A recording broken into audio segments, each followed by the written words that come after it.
हरे कृष्णा। हमारे हिंदू धर्म में अनेक व्रत रखे जाते हैं। अलग अलग इच्छाओं की पूर्ति हेतु कठिन व्रतों का पालन किया जाता है, लेकिन इन सभी व्रतों में सर्वोच्च एकादशी व्रत माना जाता है, क्योंकि एकादशी व्रत सभी पापों को नष्ट करने वाली और मुक्ति का द्वार खोलने वाली होती है। मात्र एकादशी व्रत का पालन करने से सभी व्रतों का लाभ प्राप्त किया जा सकता है। इसी प्रकार आषाढ़ मास के कृष्ण पक्ष में आने वाली है योगिनी एकादशी, जिसका पुण्य हजारों वर्षों की तपस्या से भी बढ़कर है। ब्रह्म वैवर्त पुराण के अनुसार एक बार महाराज युधिष्ठिर ने भगवान श्री कृष्ण से पूछा, हे माधव, आज मैं आपसे आषाढ़ मास के कृष्ण पक्ष में आने वाली एकादशी के बारे में श्रवण करना चाहता हूँ। कृपया आप मुझे बताएं कि आषाढ़ मास के कृष्ण पक्ष में आने वाली एकादशी का क्या नाम है।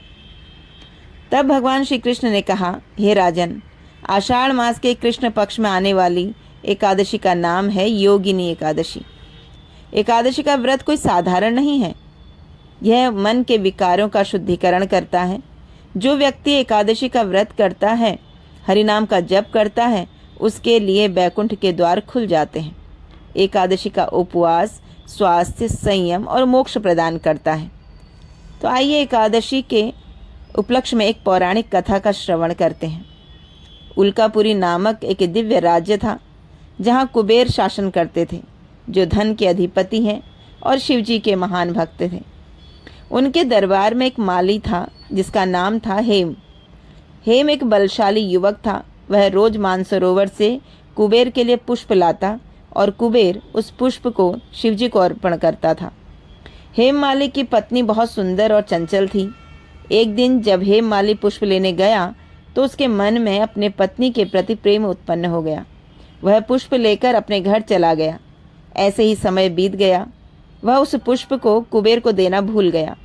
जब कुबेर को यह पता लगा कि हेम अपनी पत्नी के साथ था, इसलिए शिवजी को पुष्प अर्पण नहीं हुआ, तो वह क्रोध से जलने लगा। क्रोध में आकर हेम से बोला, हे महापापी, तू अपने कर्तव्य को छोड़कर वासना में डूब गया। जा, मैं तुझे श्राप देता हूँ। तू अपने पापों के कारण कुष्ठ रोग से पीड़ित नारकीय जीवन जिएगा।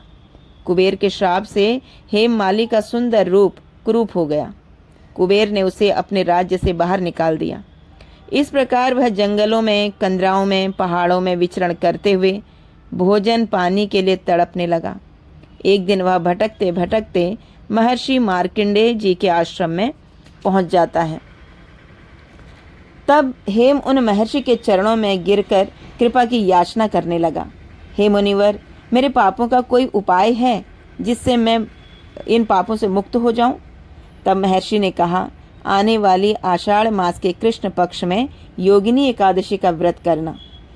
इस एकादशी व्रत में अन्न ग्रहण नहीं करना होता है। यह व्रत स्वयं भगवान विष्णु द्वारा प्रदत्त है। यह व्रत सभी पापों और जन्म जन्मांतर के बंधनों से मुक्ति दिलाने वाला है। हेम माली ने पूरे नियम और श्रद्धा के साथ योगिनी एकादशी का व्रत किया। द्वादशी के दिन विधि पूर्वक पारण किया। इस एकादशी व्रत के प्रभाव से चमत्कार हुआ। हेम माली का कुरूप शरीर रूपवान हो गया और वह सुंदर और हष्टपुष्ट शरीर हो गया। इस व्रत को करने से 36,000 ब्राह्मणों को भोजन कराने के समान फल प्राप्त होता है।